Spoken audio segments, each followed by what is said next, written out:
So, all this fall, if you have been tracking with us, we've been doing this sermon series on power. It felt like an appropriate run up in an election season, and we've been looking at what God's power is like, how he uses it in the world, and what our power is like, how we wield it responsibly. So, we started off really, really big. We looked at God's power to love, his power to create all things, his power to bring order and justice and rest to human beings, to whole societies. But now that big, awesome power is starting to come into really clear focus in the person of Jesus. And last week, Liz talked about that moment in history where God poured all of his power into this vulnerable little baby in this dusty little town in the Roman Empire.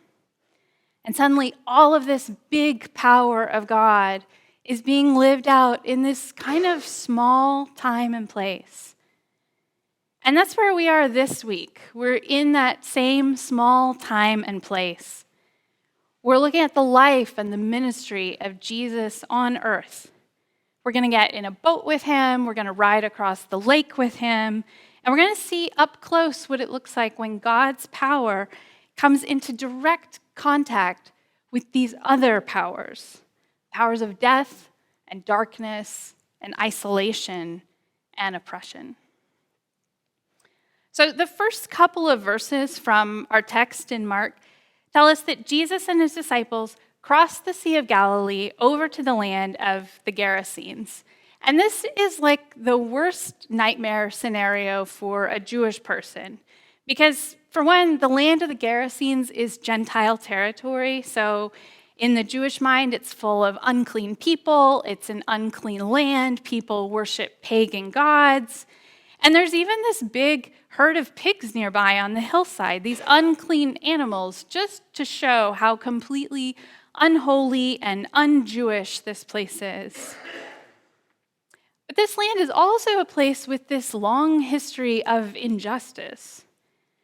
Everywhere that Jesus lives and ministers is under Roman occupation by these military units called the Roman Legion. And nobody likes this occupation, but this land of the Gerasenes has been one where they have been particularly cruel. There's been a lot of violence here. The Roman Legion station there has been really ruthless. And then on top of that, this story is taking place in some sort of burial site. It's among the tombs. And there is nothing in the Jewish system more unclean than dead bodies. But here we see Jesus landing in a place and ministering in a place where he is totally surrounded by them. And then to top all of it off, there is a demon here, what the text calls an unclean spirit. So Jesus has gone to just about the least holy place that a Jewish person could ever imagine. And he didn't just wind up there by accident. He wasn't strolling past. He got in the boat and he dragged his friends with him and he went across the sea on purpose to get there. Now, up until this part of Mark's gospel, Jesus has been healing clean Jewish people in clean Jewish places. But this story, with all these crazy details, has something new happening. Jesus is bringing God's power into unclean places. Jesus is stopping at nothing to bring that power and that healing into the places of deep human pain and need. And he's crossing every kind of barrier. He's crossing this geographic barrier of the sea, this racial and ethnic barrier of that ancient Jew-Gentile divide. He's crossing this political barrier of the Roman occupation and the spiritual barrier of demonic oppression. So we see God's power coming near to human suffering in the person of Jesus. And I want to look for a minute at this demonic oppression. This demon has totally overpowered this man, giving him this kind of superhuman strength.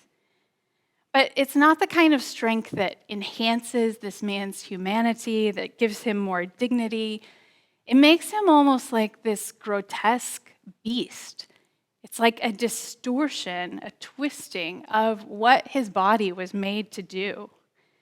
And so he's spending his nights and his days just wandering around the tombs, this place of death. And he's howling like an animal. He's beating himself with stones. He never sleeps. He never rests. So it's this extreme picture of every good thing that God intended for people just going horribly, horribly wrong. Where this man ought to be part of a community, part of life, he's isolated. He's in this place of death. And where he should be leading a life of order and creativity with rhythms of work and rest, there's just chaos and self-harm. There's this Sabbathless, meaningless, wandering existence. And so we see here power put to its most destructive end, to distort and to shame and to rob a human being of the dignity that is his as an image bearer of God. And as soon as Jesus sees this, he directs the power of God to setting things right. But then the demon flexes his power. They get into this exchange, and he cries out, "What have you to do with me, Jesus, Son of the Most High God?" Now, he's not naming Jesus here to worship him, but it's actually to manipulate, to control, and extend his power over him. Because there is this ancient belief that if you just said the precise name of your opponent, that you would have power over them. And then the story gets even weirder, because Jesus turns the tables and asks the demon for his name, and he answers Legion. Now, that word would have only meant one thing to the people listening to Mark's story. It would have meant a foreign occupier, a brutal oppressor like the Roman legion. And then this demonic legion begs to be sent into the pigs. Jesus permits them, and the pigs hurl themselves off this cliff and drown. It's all really wild. And there are about 1,000 interpretations of what is happening here and why, and we won't go through all of them. But a friend of mine who spent many years working and ministering and frankly suffering in the Horn of Africa, in Somalia and Eritrea and Ethiopia, he shared with me one particular interpretation of this passage that I think only someone who has lived under oppression might see, or certainly might see it better than we do. He showed me how everything in this passage from here on out takes on this military tone. It gets a little lost in translation, but that word for the herd of pigs is actually not an animal word, it's a military word. It's kind of like calling a flock of chickens a battalion. It's not a pig word, it's a word for a group of soldiers.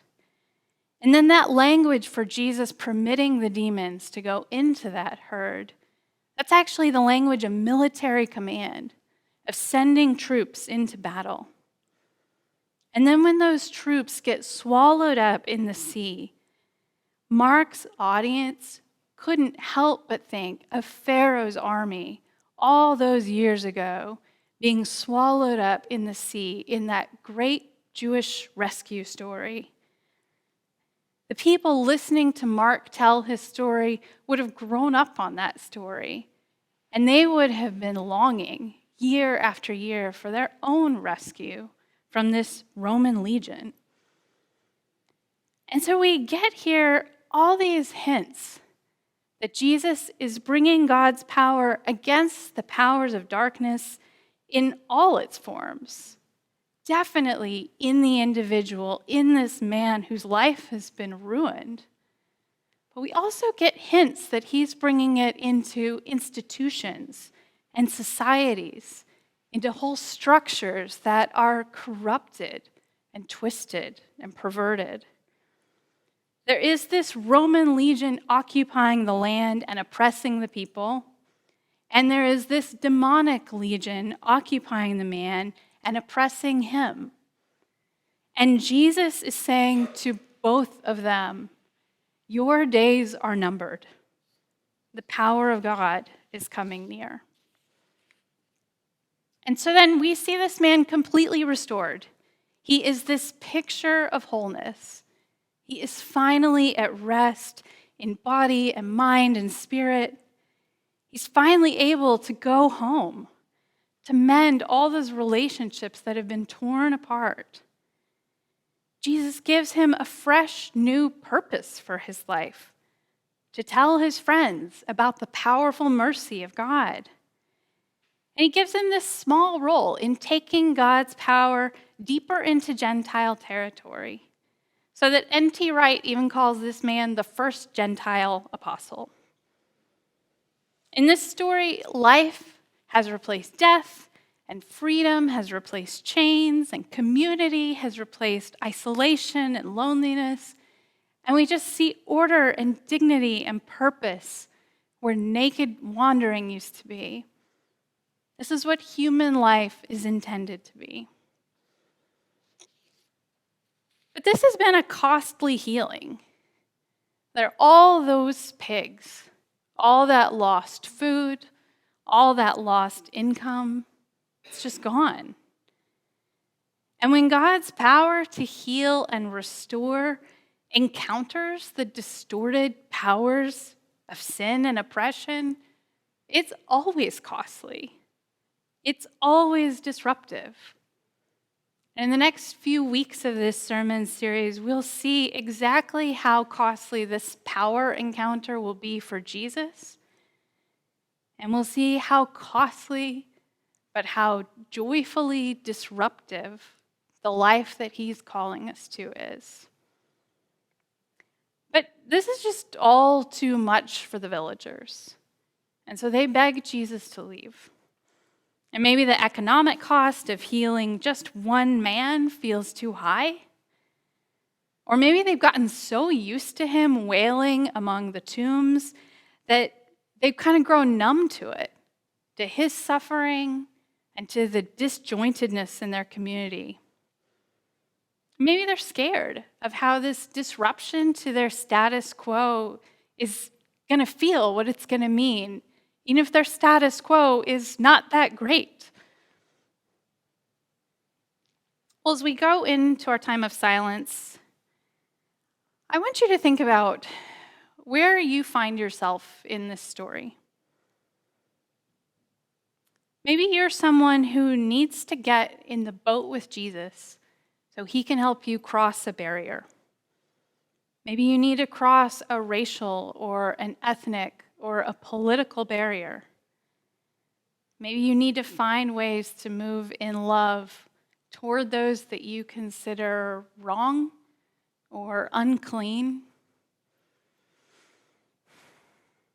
Or maybe you find yourself living among the tombs, maybe not tormented by a demon, but maybe isolated and restless, self-destructive, disordered.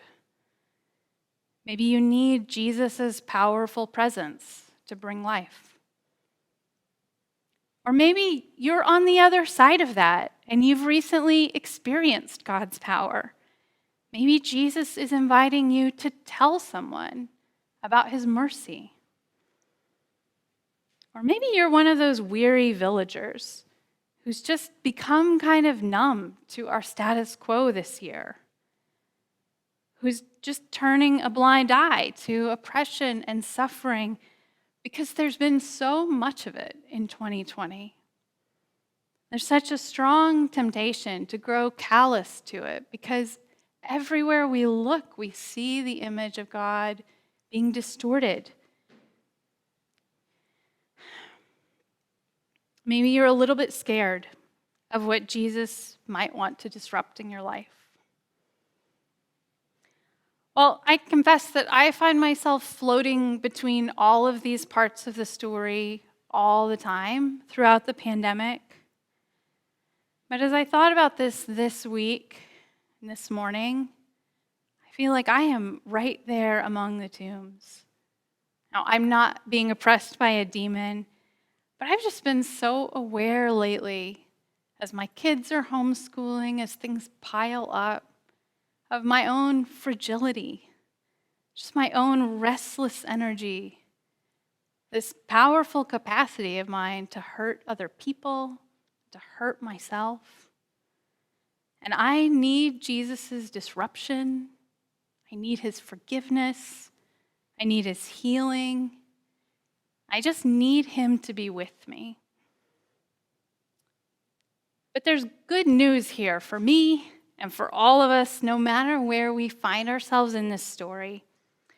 Because those disruptive powers that want to distort the image of God in us and in our neighbors, the powers of sin, of darkness, the powers of corrupt human institutions, Jesus has declared their days are numbered.